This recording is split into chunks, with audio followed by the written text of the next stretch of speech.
Souvenir, l'occasion est tout trouvée pour présenter nos invités. Ismaël Diop nous retrouve. Ismaël, bonjour. Bonjour Mohamed. Voilà, vous êtes là lundi et mardi, vous vous retrouvez ici ce mercredi. Ce n'est pas sans explication, le métissage culturel vous intéresse parce que vous êtes promoteur du festival.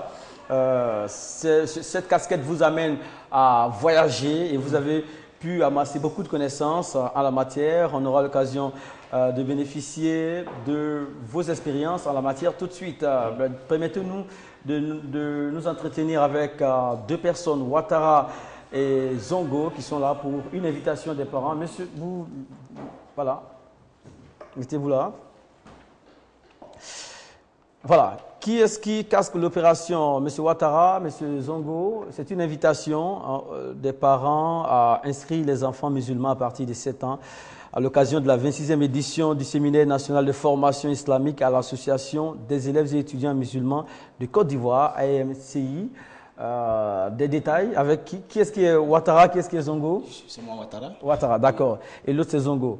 Alors on vous écoute. Il s'agit là de relancer les activités de l'AMCI, Association des élèves et étudiants musulmans de Côte d'Ivoire. Tout à fait.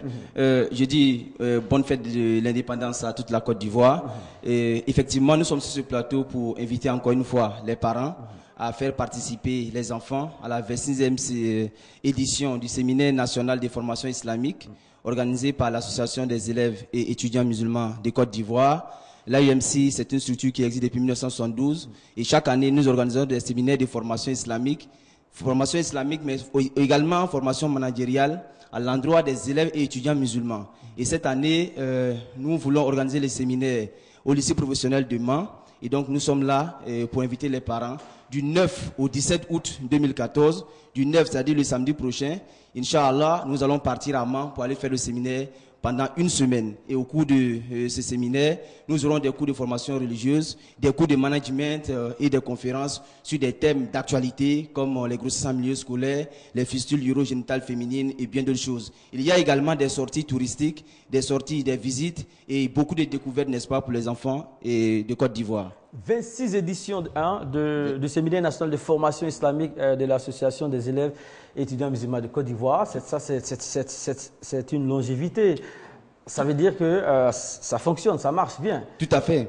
Tout à fait. Depuis 26 ans, nous sommes 40, nous avons 40 ans aujourd'hui, mais c'est la 26e fois que nous organisons ce genre de séminaire. Nous avons une grande expérience en la matière et les parents peuvent nous faire confiance et comme ils l'ont constaté, pendant chaque édition, c'est de l'exploit. Les enfants reviennent à la maison avec beaucoup de savoir, avec beaucoup de détermination dans leurs pratiques religieuses. D'accord. Ouattara, Nienepoli. Nienepoli, maman. Zongo Abdoulaye. Oui. D'accord. Ça sera à Mans du 9 au 17 août prochain au lycée professionnel de Mans. C'est donc tournant. Oui, effectivement, l'année passée, nous étions à Grand Laou. L'année passée, nous étions à Yamsokro. Cette année, nous avons décidé d'aller à Mans, tout simplement parce que notre base là-bas est un peu affaiblie. Donc, nous repartons pour pouvoir remobiliser la base. Et nous savons aussi que la crise politique que nous avons traversée a un peu joué sur notre base là-bas. Donc, nous repartons pour pouvoir les remobiliser afin que nous soyons tous des militants dynamiques. Très bien. Alors, au programme, les grandes lignes. Oui, effectivement, les grandes lignes du programme, nous aurons des conférences, comme l'Amir vient de le dire tout à l'heure. Également, nous aurons des cours religieux, des cours de management, des activités culturelles, sportives et artistiques également. Voilà un peu le contenu en quelques mots de notre programme de séminaire. Très bien. Alors, les contacts 22 43 47 58, 22 43 47 58, 08 22 06 69, 08 22 06 69 pour cette opération lancée à l'occasion de la 26e édition du Séminaire national de formation islamique de l'Association des élèves et étudiants musulmans de Côte d'Ivoire du 9 au 17 août 2014 au lycée professionnel de Mans. Un dernier message, M. Oui, Ouattara. tout à fait. Nous disons que nous partons le samedi prochain et le rassemblement est prévu pour 7 heures au sein de l'IMC, 6 à la Riviera, 2 mosquées à Nour. Et donc, les parents sont invités à aller faire inscrire les enfants dès maintenant. Il ne faut pas attendre le dernier moment parce que ça va nous causer des problèmes de transport. Il faut aller inscrire les enfants dès maintenant pour que nous puissions prendre les dispositions utiles afin que nous arrivions là-bas. Parce que moi, un peu loin d'Abidjan, il faut faire vite pour ne pas faire de voyage de nuit. Merci bien. Les enfants à partir de 7 ans. À partir de 7 ans. Maintenant, moins de 7 ans, s'ils sont accompagnés, il n'y a pas de souci, ils peuvent participer. Et la prise en charge se fait comment? La prise en charge est totale. Nous prenons la prise en charge médicale et nous demandons aux parents simplement de payer 30 000 francs. Et nous subventionnons ces séminaires, bien sûr. Et les parents sont invités donc à envoyer les enfants. Et nous prenons en charge l'aspect médical, l'aspect sécuritaire, le transport, tout. Nous, l'aspect alimentaire, bien sûr. Et donc, tout est pris en compte dans les 30 000 francs. Et nous invitons les parents donc à participer, à faire participer les enfants à ce séminaire. Vous allez trouver un écho favorable chez Ismaël Diop. La destination de Mans est une destination prisée. Hein? Et je pense que c'est la deuxième fois qu'ils arrivent à Mans. Oui. Je crois dans les années 80, 2002, je crois. 2002, oui. Voilà. Non, même bien avant ça, ils étaient à Mans, au lycée professionnel Tout aussi. à fait. Oui, donc, et puis Mans, c'est une zone, comme vous dites, ça sera bien, c'est touristique. Oui. C'est une destination à vendre. Vraiment, il faut permettre aux enfants de découvrir cette belle cité du Mans. Merci beaucoup. Ouattara, Nyenefoli et Zongo Abdoulaye étaient là pour vous inviter à inscrire vos enfants à partir de l'âge de 7 ans pour la 26e édition du Séminaire national de formation islamique de l'Association des élèves et étudiants musulmans de Côte d'Ivoire, en abrégé AEMCI, voilà, 2EMCI, voilà, du 9 au 17 août 2014 au lycée professionnel de Mans. Merci beaucoup. Merci à vous. 22 43 47 58 08 22 06. La suite, c'est avec cette image que vous allez voir tout de suite. Souleymane Koli nous a quittés. Vous le savez, l'information a été rendue publique le vendredi 1er août. On en a déjà parlé ici lundi. Il est toujours important de se rappeler des grands hommes. À tout à l'heure.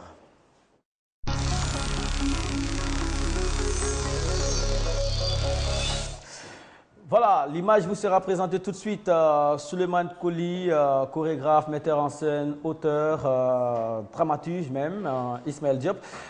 Vous avez ici soutenu qu'il s'agissait d'une grande perte, c'est vrai. Vous avez eu à côtoyer l'homme par moment.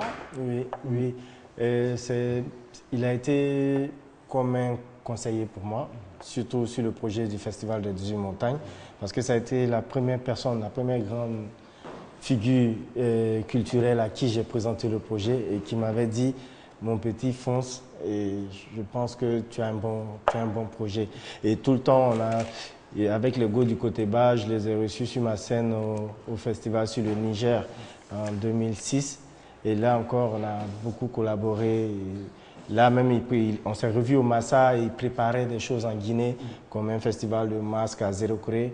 Et normalement, je devais être à ce festival. Bon. Après, on a perdu une figure emblématique. Ce n'est pas que pour la Guinée, même pour toute l'Afrique et le monde. Il a vendu notre culture à travers le monde avec l'ego, avec, je me souviens, l'ensemble côté bas. On a grandi avec cette pièce de Adama Champion. Adama Champion. Oui, ça nous a marqué et je pense que c'est une grande perte. J'espère que derrière, il y aura toute cette expérience qu'il a accumulée. J'espère que derrière, on va continuer à éduquer les autres, les nouvelles personnes de la culture. Surtout que son œuvre ne s'arrête pas. Le décès est survenu le 1er août, vendredi 1er août dernier à Lambadji, à la périphérie de Conakry. Il était dans sa 69e année. Guy Mimi, bonjour, bienvenue sur le plateau. Bonjour. Voilà, Guy Mimi, vous êtes promoteur culturel et vous êtes très actif dans ces 2 jours-là parce que le concerto se prépare. C'est une affaire nationale. Un ou deux mots sur la disparition de Souleymane Koli. Vraiment, ça a été un choc quand la nouvelle est tombée. Moi, c'est un ami de ITV qui m'a appelé juste à peine quand la nouvelle est tombée. Et je n'y croyais pas. Et donc, c'est une très grosse perte. C'est quelqu'un que j'ai connu quand j'étais encore à l'école primaire. Et puis, plus tard, quand j'étais au lycée, je l'ai approché. Et c'est même grâce à lui que la chorégraphie m'a intéressé. Donc, c'est par lui que j'ai nourri l'amour de la chorégraphie. Et donc, aujourd'hui, il part comme ça. sans que cette maladie ne soit annoncée, c'est une très grosse perte. Alors, ça a été une perte et aussi un choc dans le monde de la culture. Quelques œuvres, l'ensemble Koteba, les Godi Koteba, et la dernière création, c'était le JBAN, entendez, le Jeune Ballet d'Afrique Noire. Il avait été nommé également conseiller auprès du ministre de la Culture de la Guinée. La suite avec cette bonne nouvelle côté culture ici en Côte d'Ivoire, Asalfo du groupe Magic System et Dobé Niaoré ont été faits ambassadeurs. Artistes de renommée internationale, ils défendent déjà avec succès les couleurs nationales au devant des scènes du monde entier. Aujourd'hui, ils sont investis d'une nouvelle mission, celle de faire la promotion des droits de l'homme en Côte d'Ivoire et partout dans le monde. Asalfo, le lead vocal du groupe Magic System, et Dobé Niaoré ont été élevés au rang d'ambassadeurs des droits de l'homme par le garde des Sceaux, ministre des droits de l'homme et des libertés publiques. Il a remis à ces artistes les insignes de leur nouvelle charge. Ce sont des références. Et quand ce sont des Ivoiriens qui déjà de tous les jours chantent la situation de la pauvreté, le droit à l'éducation, la protection des femmes, ce sont naturellement des ambassadeurs. Nous n'avons fait que consacrer, formaliser cette mission-là pour les encourager à continuer. Le ministre Nyenema Mamadou Koulibaly avait à ses côtés le ministre de la Culture et de la Francophonie, Maurice Kwaku Bandama. Ces artistes ainsi honorés ont promis se mettre au service de la bonne cause.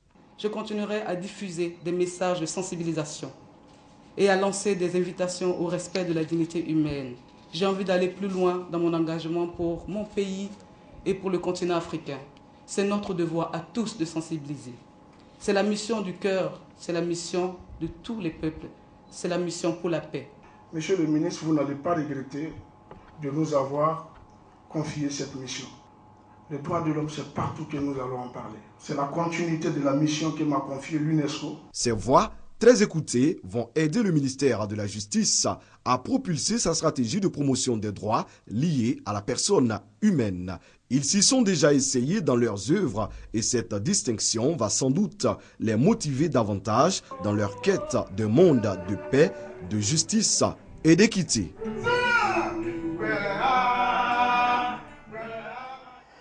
Voilà, le micro mène à tout. Diop, il y a de quoi charger positivement tous les acteurs culturels. Si au bout, il y a des nominations comme ça, je pense que ça booste. Oui, ça booste et ça encourage. Et puis après, c'est la récompense du travail bien fait. Il faut reconnaître que ces deux artistes ont travaillé sur l'image de la Côte d'Ivoire à travers le monde, que ce soit Dobé Niaoré qui est allé jusqu'au Grammy Award et Asalfo avec Magic System qui ont raflé beaucoup de prix. Chaque fois, leurs noms sont cités dans les hautes sphères de la musique. C'est la Côte d'Ivoire qui est citée derrière. Donc c'est normal qu'on leur confie cette mission. Et c'est une manière aussi pour la Côte d'Ivoire de leur dire merci et récompenser leur travail. Je pense que ça doit encourager d'autres artistes à aller plus loin, à faire plus de recherches et booster leur talent. Bravo et félicitations. Guy Mimi, vous êtes dans le même esprit parce que chaque activité de votre part a un thème. C'est clair. Hein? À chaque édition du concerto, par exemple, ou encore de la fête de la musique, il y a un thème qui est mis en relief. Et on travaille dans ce sens, surtout dans le sens de la cohésion sociale, généralement. Et cette année, c'est une coïncidence, parce que cette année, c'est l'art et cohésion sociale. C'est ça le thème de cette année. Ah, vous voyez. Voilà. donc, il n'y a pas de hasard. Non. D'abord, un commentaire sur ce qu'on vient de voir concernant Asalfo, Magic System et Dobé Niaoré. Oui, parce qu'il faut dire, les artistes portent mieux les messages que même les hommes politiques ou même que les administrateurs. Parce qu'un homme politique, si tu n'es pas de son bord, tu n'es pas obligé de l'écouter.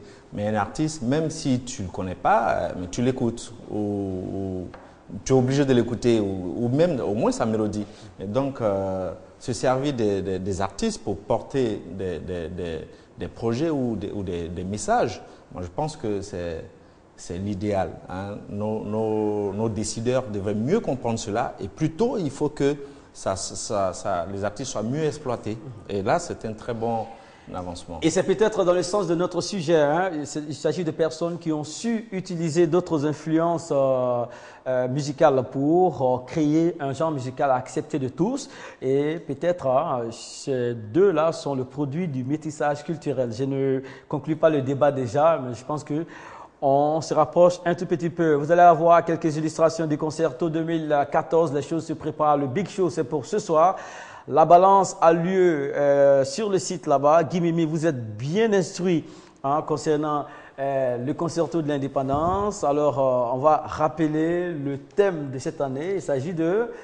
Alors, cette année, le thème, c'est art et cohésion sociale. Très bien. Donc, c'est un thème qui a été très bien pensé. L'année passée, on avait art et développement. Cette année, c'est art et cohésion sociale. Cohésion sociale parce que, comme vous, hein, c'est vraiment pas télépathie, mais c'est très idéal. Hein, parce que nous savons tous que l'art est un outil qui fait véhiculer la pensée et l'objectif. C'est pour cela qu'à travers l'art, beaucoup de choses peuvent se faire, même on peut mieux passer des messages économiques. Alors donc, art et cohésion sociale pour que les Ivoiriens, après être sortis de ces moments que nous avons connus, que les Ivoiriens puissent comprendre que nous sommes à un bon moment de top hein, et de confirmation pour cette cohésion sociale avant d'être rassurés et aller à l'émergence que nous pensons. Eh bien, donc, avant d'arriver à des moments politiques, hein, en voulant parler des moments d'élection, il ne faut bien pas attendre la veille des élections, donc les derniers mois des élections, pour appeler les Ivoiriens à une certaine cohésion sociale. Alors donc, les autorités, donc nos patrons et nos conseillers ont bien nourri cette idée-là pour que la cohésion sociale puisse être mise en exergue. Très bien. Le thème est connu. Côté site, il y a un léger changement cette année. Est-ce que c'est le même site qui va abriter l'événement? Oui, c'est le site que nous avons exploité il y a 2 ans. Et donc, il y a 2 ans, nous avons essayé, le gouverneur du district d'Abidjan a souhaité réduire les embouteillages le jour du concerto. Donc, nous avons proposé de réfléchir à un autre site et lui-même avait imaginé ce site-là. Donc, c'est le site du boulevard du Canal qui, lui, est situé entre le rond-point à la descente du pont qui quitte le plateau pour arriver au VGE et qui va jusqu'au boulevard de Marseille. Donc, c'est ce site-là que nous avons exploité il y a 2 ans. Et l'année passée, on avait voulu expérimenter. Hein, c'était une expérimentation. L'année passée, le concerto devrait avoir lieu dans le village du Canal, au Bois. Et puis, des heures avancées, vers minuit, nous nous sommes rendus compte que l'espace était trop étroit pour accueillir les invités du concerto. Et puis, donc, la sécurité et les patrons du district d'Abidjan, tout de suite, ont souhaité que, bon, ce n'est pas nécessaire qu'on le fasse, on va le faire demain, la journée, parce que ce monde-là, on ne peut pas l'accueillir. Voilà. Question de sécurité, question de sécurité, l'année passée. Et cette année, on revient sur ce site-là qui était très idéal il y a 2 ans, qu'on a expérimenté, qui était très bon. Donc cette année, on revient sur ce site-là. C'est tout près du Canal au Bois. Et donc, des invités pourront venir au Canal au Bois, s'asseoir tranquille, prendre un verre, voir sur les écrans géants, et puis à 2 km, à 1 km 500 de là, la scène est là, avec des relais son, avec des écrans de relais. Bon, donc c'est tout un environnement bien animé ce soir que les Ivoiriens vont vivre. D'accord, très bien. À partir de quelle heure? 19h. C'est gratuit. Gratuit. Et à l'affiche, on a? Alors, donc, à l'affiche, on a des très grosses têtes. Hein. Donc, moi, je ne fais pas la balance des têtes. Donc, il y a Shigila, il y a Sengila, il y a Mewe, il y a Espoir 2000, il y a Yodé Siro, il y a Kajim, il y a Claire Bailly qui va donner la joie aux jeunes. Il y a José qui va faire l'hymne national. Il y a Bongolova. Hein, qui lui aussi va intervenir. C'est bien. Et puis, il y a une très bonne suite jusqu'à 6 heures du matin. De 19h à 6h, gratuitement, sur le site du concerto. C'est ce soir, hein, n'oubliez surtout pas, c'est en prélude à la date anniversaire de l'indépendance de Côte d'Ivoire. Vous suivez, on garde les contacts. La suite, c'est avec l'état des lieux concernant le sujet. Nous parlons de métissage culturel. Patrick, Vous avez fouillé et vous avez trouvé quelques précisions pour nous, hein, bien avant de rentrer dans le débat avec nos invités et aussi nos téléspectateurs. On vous écoute, Patrick. D'accord. Alors, il sera important de parler de définition quand on parle de métissage culturel. Alors, la définition nous dit tout simplement que le métissage culturel désigne le mélange d'influences culturelles distinctes au niveau musical, pictural, scriptural aussi, et aussi vestimentaire, tout qu'au niveau linguistique. Il faut dire aussi que le métissage culturel n'est pas forcément génétique, parce que très souvent cela est attribué à la génétique, du fait qu'un blanc peut marier une femme noire ou un noir peut marier une femme blanche. Et on pourrait affirmer aussi, tout comme au niveau génétique, que la totalité des ensembles culturels est métissée, même si au sein de chaque ensemble, on constate bien entendu des dominantes culturelles, mais qui sont tout aussi déterminables. Et pour conclure cette définition, il faut dire que la plupart des ethnogénèses démontrent que le métissage culturel est qualifiable de volontaire, parce que ça part d'une volonté de vouloir aller découvrir un autre peuple, c'est-à-dire issu d'un choix consciemment effectué en fonction des goûts d'attirance libre pour les cultures au départ étrangères, entre guillemets. Et pour terminer encore cette introduction, il faut ajouter qu'une partie du métissage s'effectue inconsciemment des problèmes du collège dès lors qu'un métissage génétique nécessite à la naissance de l'individu. Très bien. Est-ce qu'on peut affirmer que le métissage culturel entre l'Afrique et le reste du monde porte fruit en quelques secondes, hein, oui, en quelques secondes. Sans toutefois conclure Bien sûr, bien sûr. En fait, tout à l'heure, le reportage de Assalfo et de Dobé-Niaoré ont plus ou moins répondu à cette question. On peut dire oui, parce que quand on regarde la carrière artistique de pas mal d'artistes africains qui ont gagné leur réputation mondiale grâce à l'ingéniosité qu'ils ont eue en apportant justement ce métissage à leur musique. Je prends l'exemple de Magic System, de Salif Keita, d'Alpha Blondy et j'en passe. Et il faut aussi dire que ceci s'explique parce que les publics d'Europe et d'Amérique en particulier sont des publics assez curieux, qui ont une certaine soif de vouloir découvrir d'autres cultures. Et l'Afrique, avec ses richesses inépuisables, étanche justement cette soif des découvertes exprimées par les publics européens et américains en particulier. Et ceci est souvent constaté dans le domaine musical, comme je le disais tantôt, sculptural et pictural. Il faut dire aussi que pour terminer ce récit,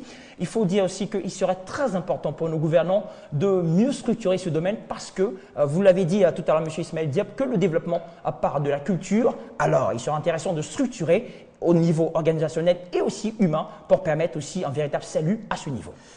Métissage culturel, valeur positive ou menace, tout à l'heure, on aura l'occasion d'en savoir davantage. À tout de suite.